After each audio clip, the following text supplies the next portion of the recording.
Hello learners! This is a short presentation about some of the history and theory and philosophy of ethics. Now, if you completed your reading last week, some of this will be review, but I'm also going to, within this presentation, there will also be a few activities for you to complete. So I will post a slide deck also. First of all, I want to remind everybody to please review your syllabus. And if you have any questions, you can post them in the FAQ forum that I have put in the discussion area of our course. We're not going to put questions about the course in our blog space. And if you don't feel like you can ask your question in the forum, please do email me. Email works better directly rather than through Brightspace. My email is kmcmurray@coastmountaincollege.ca. So first of all, what is ethics? Well, ethics, the study of ethics, is about creating behavior norms and understanding what kind of behaviors are right and wrong. So when we come to business ethics, we systemize ethics, defend and recommend concepts of right and wrong behavior, typically through different ways. In a business, you will see a code of conduct. You will see policies and procedures. You will see law. All of these are ways that we can systematically consider business ethics and how we should be behaving in terms of working in a business where we apply business ethics, or in a general philosophy about how business should behave within society. So when we study business ethics, it fits into the knowledge tree of ethics, which is actually quite large, under normative and applied ethics. And that's how we work it in this course. So there will be some times where you do, application. So how would you respond to a scenario in the workplace? And sometimes it's more about the normative, like the philosophy. The general idea of studying ethics is to improve our lives and our business practices. So normative ethics looks at what behavior is right or wrong. Is the outcome from an action right or wrong? 3 branches of normative ethics are deontological, teleological, and virtue ethics. And we kind of look at our decisions through those lenses and why we would make certain decisions and how we justify them or how they fit into one of these 3 branches of normative ethics. Applied ethics is ethics in practice. So what is right or wrong in the field of business ethics? And today I'm also going to talk about, or we're going to start looking at, how those right and wrongs shift over time. How do we apply the ethics to scenarios that present a dilemma for us in current time? So in your career, in your practice, how are you going to apply, the thinking through of a dilemma? That's a part of what we do in this course. So I'm going to quickly do this review. If you've done the reading and you looked at the videos that were attached to that, this is going to be review. However, I think it's worth it. So deontological ethics talks about the act rather than the consequences. It's very much concerned with the rules, and it comes basically from religion, where you have some type of book or rules that align with your values. But there's no nuance to those rules. So if you adhere to the rule, you are doing good. Now, you can put this into perspective if you think, if a policy at work says you will not put cash in your pocket, then you do not put cash in your pocket. Even if it means that you're walking through a store with many people in it and you're carrying loose cash in your hands, even though it makes more sense to put it in your pocket to keep it safe as you take it to your cash controller, perhaps, you don't do it because there's no nuance. The rule says you will never put cash in your pocket. You cannot break the rule. And I'm going to post these slides. If you haven't seen the videos in the reading, this is the link to that video. Teleological is about the consequences. So you weigh your behavior based on the ultimate consequences that stem from that behavior. And there's 2 ways that this is looked at. 1, utilitarianism, which is about creating either the most benefit for the most amount of people or causing the least amount of harm to the least amount of people.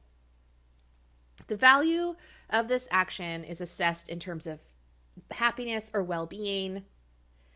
And when we assess the total happiness or the total benefit to the number of people, you cannot quantify one person's happiness over another. So it's always about the quantity of people who receive the benefit or the quantity of people who are negatively impacted by an action.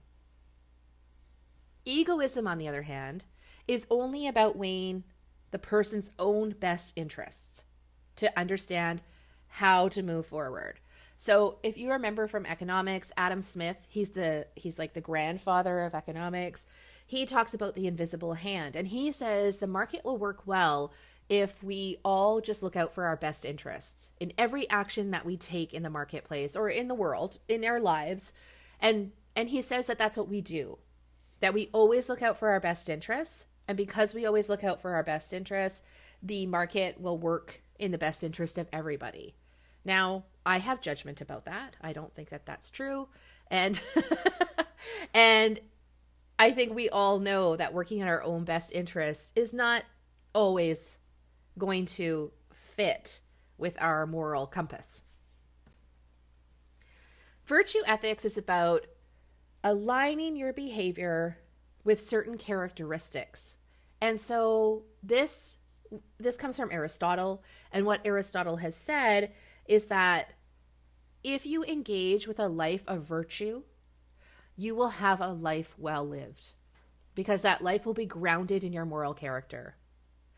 It's not a theory, it's action oriented, and it helps people make practical choices in what they're doing. Aristotle talks about many virtues. You can Google them, look up Aristotle's virtues. One of them is honesty. And basically he says if you engage always with an honest outlook and honest behavior, that will, even though if you're honest, it might impact you negatively, because you're aligning yourself with a virtue, overall, your well-being will remain intact and you will be virtuous. So I want you to consider this scenario, and I'm going to give you a spot in our course to put your thoughts down and share them with the group. It's Sunday on a deserted street.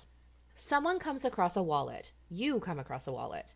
There is no identification in the wallet, and there are no people around. There is $60 in cash in the wallet. And I want you to consider, if you were going to make a decision about what to do, only from a deontological perspective, what would you do? And again, you're going to consider this from a teleological perspective, and you can choose consequentialism or egoism. And within either of those, I want you to think, okay, what would I do if I was working from a teleological perspective? If I was trying to either with consequentialism take up, create the most benefit to the most amount of people, or create the most benefit to myself. And so you can differentiate in your contribution if it's egoism or consequentialism. And again, if you are working from your moral compass, aligning your action with a virtue. And again, you can Google what virtues are, and you can tell us, okay, what virtue is it that you would align? And how would your actions be different if you aligned them with each of these branches of philosophy, of ethical philosophy? So this is a very common morality thought experiment, and it's a dilemma. And it's a very uncomfortable dilemma for most people. This is about you being that man at the lever, or that person at the lever. This is a trolley, and it is out of control and running down the tracks. And as you can see, the trolley would continue straight, right? It would go straight, and it would kill 5 people, unless you are willing to pull that lever and divert the trolley to kill 1 person over the 5. My question to you is, what would you do in this scenario? Now, I don't want you to say, oh, I would run over to the one man and untie him. That's not an option. The only thing you can do, you're too far away. The only realistic thing you can do is pull that lever or not. So what would you do? To double this up, how would your answer be different? if the thought experiment changed. The trolley is running down the track and it's out of control. There are 5 people tied to the tracks. You are on top of a bridge, and there is a very big man on top of the bridge. Now you know that if you push that man over the bridge, he would die, but the trolley would stop. His body on the tracks would stop the trolley, and those 5 people will be saved. What would you do? And is it different than your first answer where you only had to pull the lever?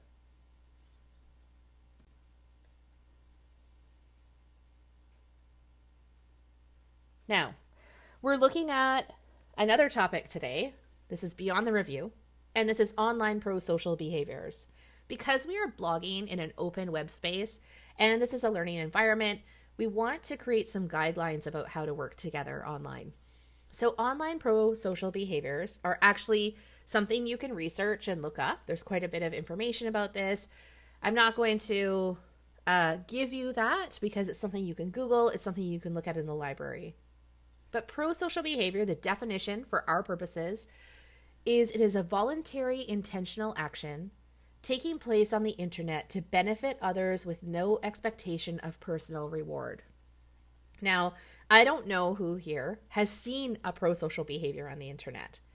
I do see many people trolling, creating problems either on purpose or by accident on the internet in their social behavior. And so how are we in this learning environment going to support an online pro-social behavior? Now, I'm going to ask you to contribute to a class Padlet about this topic, and the link will be in Brightspace. And you can put a number of things on. Now, first of all, some of the questions that come up are, first of all, you should know what online pro-social behavior is. So I would ask you to go and Google and make sure you understand what it is. In your Padlet, you can talk about what is a good example of engaging with pro-social behavior in our blogging practice. What virtue does our practice or should our practice exemplify? What is a rule that you suggest should be part of our community blogging practice? What is one way that we can create the best outcome for you as an individual in the blogging practice? Or how do we create the best outcome for the most amount of us in the blogging practice?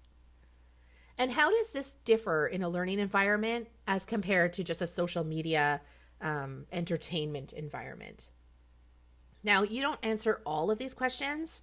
You would answer one because you only have 100 words. And with this, you want to think about our class blogging. Now, one of the things I am personally wrestling with is as I look at your blogs, I do love your posts, but how do you want me to comment on your posts? Do you want me to give you advice about your writing? I would like to, because this is a learning environment. However, everyone could see that advice. Perhaps you're uncomfortable with that. But if we were creating the most amount of benefit for the most amount of people, then I would be doing that kindly, but freely, commenting on your posts because each of us could learn from others' mistakes or others' learning. I would say there are no mistakes in our course. There is absolutely learning. And different people have different learning to do here. And some of that's around writing and grammar. Some of it's around our references and our APA. Now, you're going to get a chance to ask me and tell me what kind of comments you want on your blog post this week. In the discussion this week, there are 2 group discussions. And I would like you to post your first thread by Monday evening, and then respond to the people in your group by Wednesday. So the first discussion post, there are 2, is I want you to look at the history of a business practice. What is something that business used to engage with in a practice, either a company or an industry or overall we accepted in society, that we now know is problematic, but at the time we did not? So in history, we did not.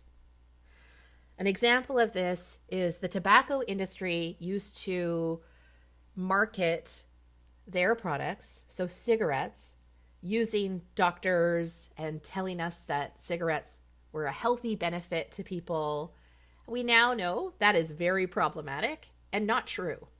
So this is the kind of thing I'm looking for, is what did we used to think was fine in the past in terms of a business practice, but now we know it is not. And you'll post your idea in the discussion forum.